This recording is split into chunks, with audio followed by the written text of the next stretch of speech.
प्रणाम, नमस्कार, welcome to all students.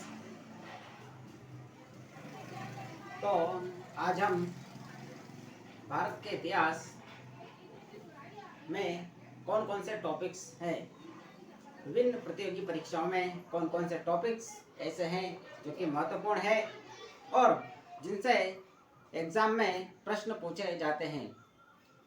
लगभग हर एग्ज़ाम में जहाँ इंडियन हिस्ट्री का वर्णन होता है वहाँ हमसे 4 से 5, कहीं कहीं 8-10 प्रश्न भी हमसे पूछे जाते हैं। और ये हिस्ट्री टॉपिक एक ऐसा टॉपिक है कि यहाँ से हम सरलता से कहानियों के माध्यम से घटनाओं को समझते हुए हम इस टॉपिक से प्रश्नों को आराम से हल कर सकते हैं। यदि हमने इसे एकदम क्रमबद्ध पढ़ा और घटनाओं को समझा तो हम इस टॉपिक से आने वाले हर प्रश्न का उत्तर बिल्कुल सरलता से दे सकते हैं, क्योंकि यह टॉपिक हिस्ट्री एक ऐसा विषय है जो कि बहुत जल्दी हमारे माइंड में समझ में आता है।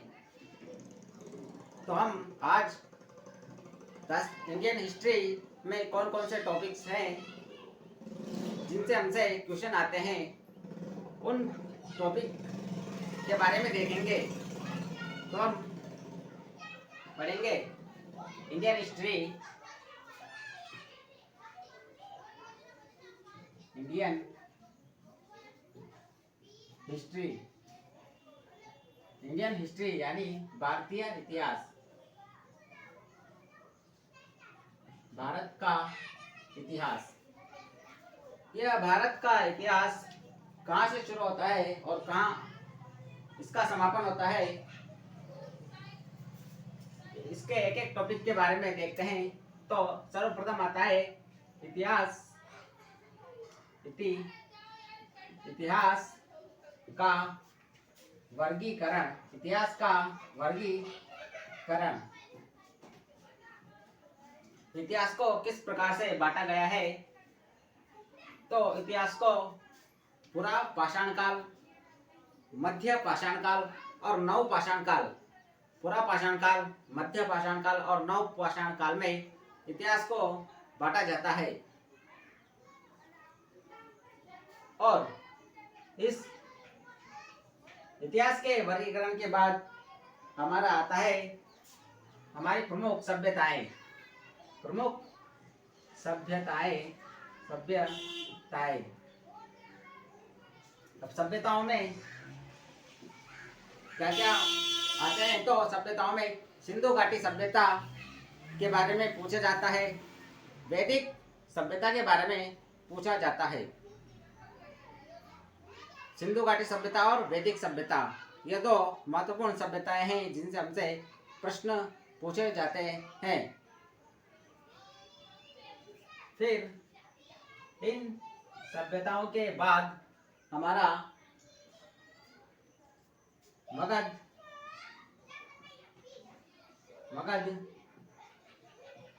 साम्राज्य, मगध साम्राज्य का उत्थान।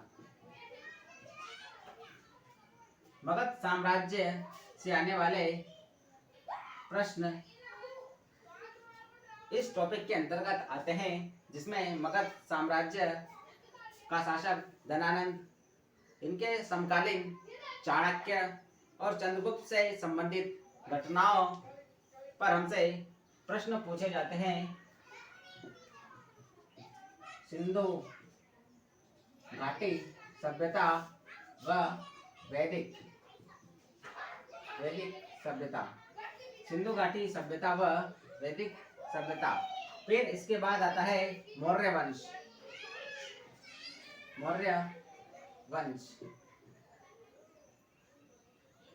यहाँ चंद्रगुप्त मौर्य, चाणक्य और इनके जो वंशज है उनके बारे में हमसे पूछा जाता है। फिर मौर्य काल की कला संस्कृति के बारे में भी हमसे पूछा जाता है। यहाँ के शासक, यहाँ जो युद्ध हुए हैं, इनके समकालीन जो मेगास्थनीज था और मेगास्थनीज की इंडिका, तो पुस्तकों के बारे में हमसे पूछा जाता है कि इस पुस्तक का लेखक कौन था। विदेशियों ने जो हम पर आक्रमण किए इस काल में, उन शासकों के बारे में हम इस मौर्य वंश में विस्तार से पढ़ेंगे। फिर आता है मौर्योत्तर काल। मौर्योत्तर काल, मौर्योत्तर काल की प्रमुख घटनाएं, इस दौर में क्या क्या घटनाएं हुई उनके बारे में पढ़ा जाता है। फिर आता है गुप्त काल। गुप्त काल,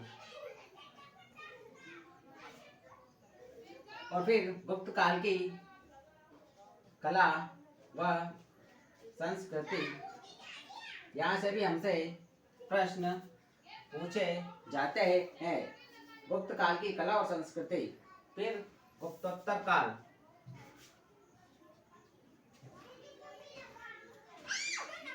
गुप्तोत्तर काल, गुप्तोत्तर काल की प्रमुख घटनाएं। फिर हमसे पूछा जाता है त्रिपक्षीय संघर्ष। त्रिपक्षीय संघर्ष,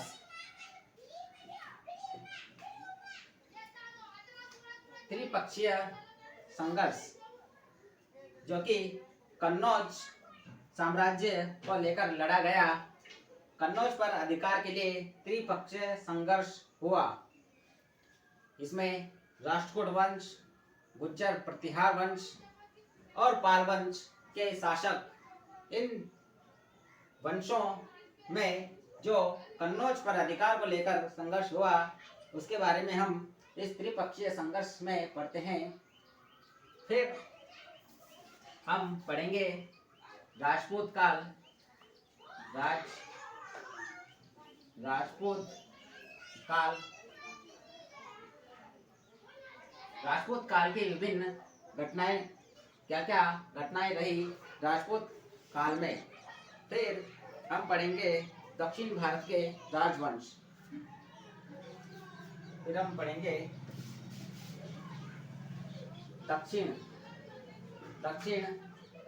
भारत के राजवंश। दक्षिण भारत में कौन कौन से राजवंश हुए, जैसे कि पांडे, चोल, राष्ट्रकूट,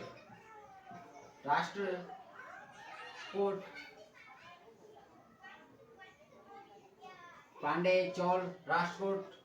तो इन वंशों के बारे में भी हमसे कई बार पूछा जाता है। दक्षिण भारत के राजवंश से भी कई बार क्वेश्चन पूछे जाते हैं। फिर हम अगला पढ़ते हैं मध्यकालीन भारत। मध्यकालीन भारत का इतिहास। मध्यकाल की प्रमुख घटनाओं के बारे में पढ़ते हैं और फिर मध्यकाल के बाद हम दिल्ली सल्तनत के बारे में पढ़ते हैं।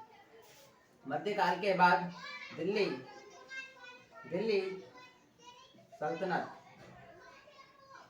सल्तनत का कार्य प्रारंभ हो जाता है। तो दिल्ली सल्तनत में भी हम गुलाम वंश,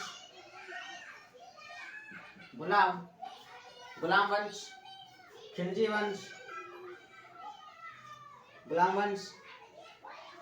वंश, लोधी, इन वंशों के बारे में हम दिल्ली सल्तनत के काल में पढ़ते हैं। तो आप सभी इसका स्क्रीनशॉट लीजिए, फिर हम अगले टॉपिक पर चलेंगे। फिर हम पढ़ेंगे दिल्ली सल्तनत के समकालीन विजयनगर व बहमनी साम्राज्य, विजयनगर व बहमनी साम्राज्य के शासकों के बारे में हम पढ़ेंगे। विजयनगर और बहमनी साम्राज्य के बाद हम पढ़ेंगे मुगल काल। मुगल काल के प्रमुख शासक जैसे कि अकबर। इस मुगल काल कब से प्रारंभ होता है? यह मुगल काल तो बाबर जब हिंदुस्तान में अटैक करता है तो उसी समय से भारत में मुगल काल आरंभ हो जाता है। बाबर के बाद हुमायूं, हुमायूं के बाद अकबर, अकबर के बाद जहांगीर, जहांगीर के बाद शाहजहां, शाहजहां के बाद औरंगजेब, और फिर औरंगजेब के बाद लगभग धीरे धीरे करके मुगल काल का पतन स्टार्ट हो जाता है। मुगल शासक क्षीण हो जाते हैं, उनकी शक्तियाँ, उनका साम्राज्य विस्तार कम हो जाता है। फिर मुगल काल के बाद आता है यूरोपीय शक्तियाँ, यूरोपीय कंपनियों का भारत आगमन, यूरोपीय कंपनियों का भारत में आगमन। जो पुर्तगाली कंपनियां हैं, फ्रांसीसी कंपनियां हैं, इसके अलावा ईस्ट इंडिया कंपनी है, तो उन कंपनियों का आगमन हम देखेंगे। उन कंपनियों ने भारत में व्यापार करने के लिए क्या क्या नीतियां बनाई, क्या क्या युद्ध लड़े, इनके बारे में देखेंगे। ब्रिटिश और फ्रांसीसियों ने कितने युद्ध लड़े, उनके बारे में हम इस टॉपिक में पढ़ते हैं। फिर हम पढ़ेंगे 1857 की क्रांति, 1857 की क्रांति, जहाँ से विभिन्न क्रांतिकारियों ने देश को स्वतंत्र कराने के लिए अपना प्रयास किया और इस मातृभूमि के लिए अपने प्राणों का बलिदान हंसते हंसते दे दिया। तो 1857 में हम इस बारे में पढ़ेंगे। फिर 1857 के बाद आता है राष्ट्रीय आंदोलन।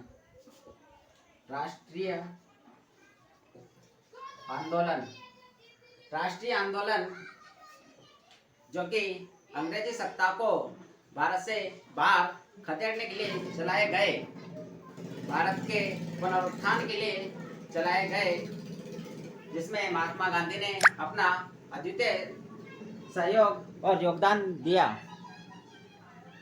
तो राष्ट्रीय आंदोलन में हम महात्मा गांधी के द्वारा चलाए गए विभिन्न आंदोलनों पर चर्चा करेंगे। फिर आता है भारत का एकीकरण या रियासतों का एकीकरण, रियासतों का एकीकरण।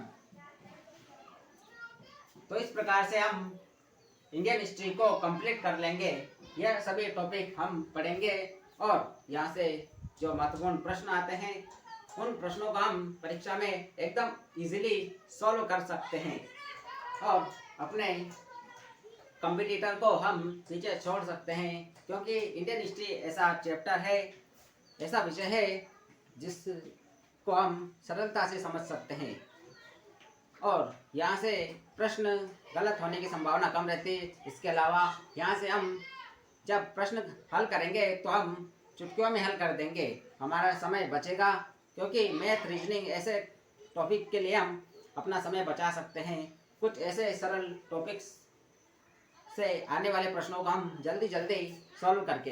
तो आशा करता हूँ कि आपको यह लेक्चर बिल्कुल समझ में आया होगा। तो यदि आपको हमारी क्लासेज पसंद आती है तो please like, share and subscribe कीजिए। आज के लिए धन्यवाद।